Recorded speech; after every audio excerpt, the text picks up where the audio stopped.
लड़ाई में यानी कि जंग में उसी का पलड़ा हमेशा भारी रहेगा जिसके पास तकनीक के हथियार होंगे, बेहतर तकनीक वाले हथियार होंगे। और इसी तरीके से अब वो सारे देश जो कि पूरी दुनिया में अपना लोहा मनवाते हैं, अब 5वीं पीढ़ी के फाइटर एयरक्राफ्ट को लेकर हवा में उड़ान भर रहे हैं। इस वक्त आप सामने देख सकते हैं, ये दुनिया का सबसे नया और सबसे बेहतरीन fighter aircraft, 5th generation fighter aircraft Su-57 ये रूस का है और ये पहली बार हुआ है कि ये भारत के आसमान में इसने उड़ान भरी है। इसकी सबसे खास बात यह है कि इसके वज़न में कम है और ये स्टिल्थ तकनीक से लेस है, यानी कि जब भी ये किसी भी दुश्मन के इलाके में उड़ान भर रहा होगा तो ये दुश्मन के रडार से बच जाएगा, रडार में नहीं आ पाएगा। और इसकी खास बात यह है कि अगर हम लोग इसके वेपन सिस्टम की बात करें, वेपन्स में ये air to air, air to ground, bombs और मल्टी टास्किंग जो है इवेंट को अंजाम दे सकता है। इसका पहली बार इस्तेमाल यूक्रेन के वॉर में रूस ने किया और अभी तक जो F-35 है वही एक्सटेंसिवली यूज़ हुआ है किसी वॉर फ्रंट में या किसी ऑपरेशंस में, लेकिन ये रूस का पहला ऐसा एयरक्राफ्ट है, 5th जनरेशन फाइटर एयरक्राफ्ट, जिसने कि पार्टिसिपेट किया और यूक्रेन के वॉर में भी इसको बहुत बेहतरीन तरीके से इसका इस्तेमाल किया। ये ट्विन इंजन एयरक्राफ्ट है और ये सिंगल सीटर है। आप सामने देख सकते हैं कि सिंगल सीटर एयरक्राफ्ट है और ये इस तरीके से डिज़ाइन किया गया है कि स्पीड जो है वो बहुत ज़्यादा है इसकी, क्योंकि जब भी एयरक्राफ्ट उड़ाया जाता है तो उसके डिज़ाइन से ही उसकी स्पीड का जो है आकलन किया जाता है। तो इसका डिज़ाइन इस तरीके का है, एरोडायनेमिक्स डिज़ाइन है इसका और इसकी मैक्सिमम स्पीड है 2 मैक।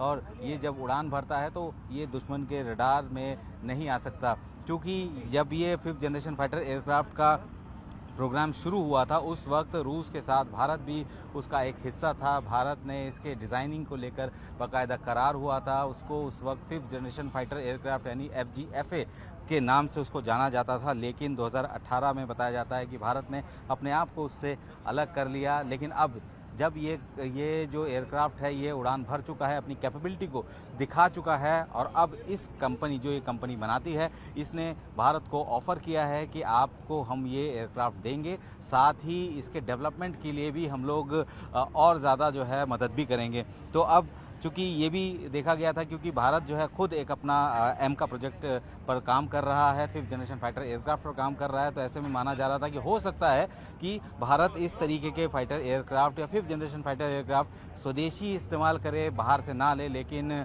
कल रक्षा मंत्रालय की तरफ से साफ कर दिया गया है कि भारतीय सेना की ताकत को बढ़ाने के लिए जिस भी तरीके के फैसले लेने होंगे वो ले सकते हैं। लिहाजा अब 5th जनरेशन फाइटर एयरक्राफ्ट की दौड़ में स्वदेशी एमका तो है ही, साथ ही ये Su-57 और अमेरिकन F-35 भी अभी भी रेस में बने हुए हैं। अब ये देखना होगा कि इस रेस को कौन जीतता है। क्या वाकई भारत बाहर से इस तरीके के तकनीकी तौर पर जो एयरक्राफ्ट है उनको लेता है, क्योंकि भारत ने पहले ही साफ किया है कि जिस भी तरीके का एयरक्राफ्ट भारत लेगा उसकी तकनीक जो है और वो कम से कम भारत में उसका निर्माण हो, इस तरीके की व्यवस्था होनी चाहिए।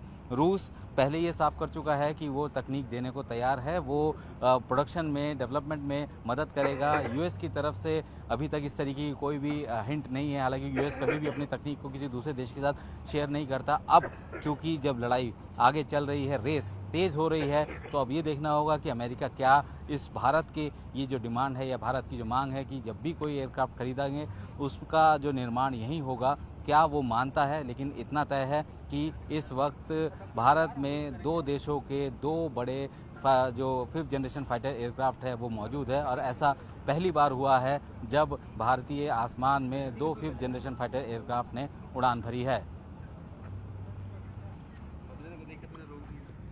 सुनने आए तो बंद कर दिया, अभी की वीडियो खोल दे तो पता लगता है। 5th जनरेशन फाइटर एयरक्राफ्ट की रेस में अमेरिकी F-35 भी बड़ी तेजी से अपना दावा पेश कर रहा है। सरकार की तरफ से ये तो साफ कर दिया गया है कि भारत अपनी सेना की ताकत को बढ़ाने के लिए कुछ भी कर सकता है, यानी कि एमका के साथ साथ विदेशी फाइटर्स के लिए भी रास्ता खुल गया है। और इस वक्त आप तस्वीरों में सामने देख सकते हैं, ये है अमेरिका का स्टिल्थ फाइटर एयरक्राफ्ट F-35। पिछले 1 साल में इसने अपने कॉम्बैट कैपेबिलिटी को बेहतरीन तरीके से दिखाया। इजराइल लगातार इन्हीं के जरिए हमले करता रहा है। अगर हम लोग बात करें हिजबुल्लाह पे उसने अटैक किया, यहाँ तक कि वो तो ईरान तक अंदर तक घुसकर इन्हीं एयरक्राफ्ट से उसने हुती को हिट किया। ये इजराइल के पास भी है और कई ऐसे 5-6 ऐसे और देश हैं जिनके पास ये एयरक्राफ्ट है। इसकी खासियत ये कि सिंगल इंजन एयरक्राफ्ट है, सिंगल सीटर एयरक्राफ्ट है और इसके 3 वेरिएंट है, F-35A, F-35B और F-35C।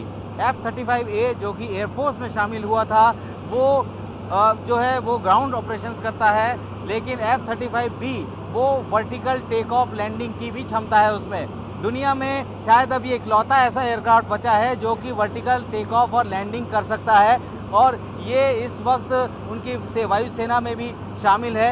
इसके अलावा वहाँ की नौसेना के लिए भी इसका एक और वर्जन है जिसको कहा जाता है F-35C, यानी कि कैरियर बेस्ड उसका ऑपरेशन होता है और ये कैरियर से वर्टिकल टेक ऑफ और लैंडिंग भी कर सकता है, साथ ही अरिस्टर लैंडिंग वायर के जरिए भी ये रुक सकता है। इसकी काबिलियत और इसकी खासियत की बात यही कर सकते हैं कि इसकी जो मैक्सिमम सीलिंग हाइट्स है, यानी कि ये 50,000 फीट तक आसानी से उड़ान भर सकता है। हालांकि इसकी स्पीड जो Su-57 है उससे कम है। Su-57 की स्पीड 2 मैक है और इसकी स्पीड 1.6 मैक है, लेकिन इसकी जो स्टील्थ फीचर्स हैं वो बेहद ज़बरदस्त है। इसमें भी अलग अलग हार्ड पॉइंट्स हैं क्योंकि हर एक जो वेपन होता है उसका एक इलेक्ट्रॉनिक सिग्नेचर होता है और उस इलेक्ट्रॉनिक सिग्नेचर को इस तरीके से कम किया जाता है ताकि वो दुश्मन के रडार में ना दिख सके और ये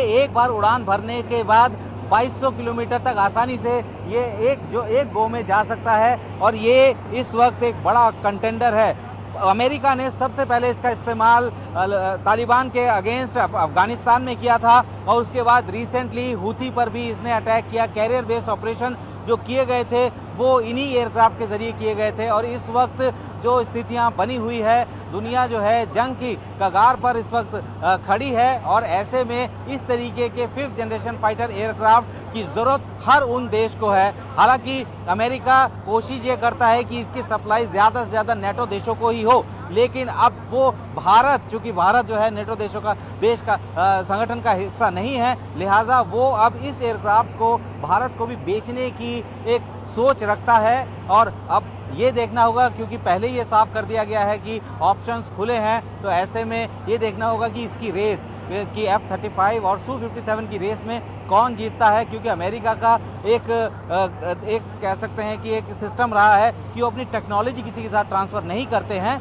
अब रूस जो है वो टेक्नोलॉजी ट्रांसफ़र कर देता है और अब भारत की ये नीति है कि जो भी हथियार या जो भी एयरक्राफ्ट या जो भी वेपन सिस्टम बनेगा वो देश में ही बनेगा या उसके कंपोनेंट या यहाँ कुछ उसका इस्तेमाल होगा, मेक इन इंडिया होगा। तो ऐसे में देखना होगा कि क्या अमेरिका इसके कंपोनेंट या इसकी तकनीक भारत के साथ साझा कर सकता है या साझा डेवलपमेंट में आ सकता है। रूस ने पहले साफ कर दिया कि वो ऐसा कर सकता है। अब ये दिलचस्प हो गया है लड़ाई कि Su-57 और जो F-35 है इसकी रेस में कौन जीतेगा। हालांकि भारतीय एमका भी तैयार हो रहा है।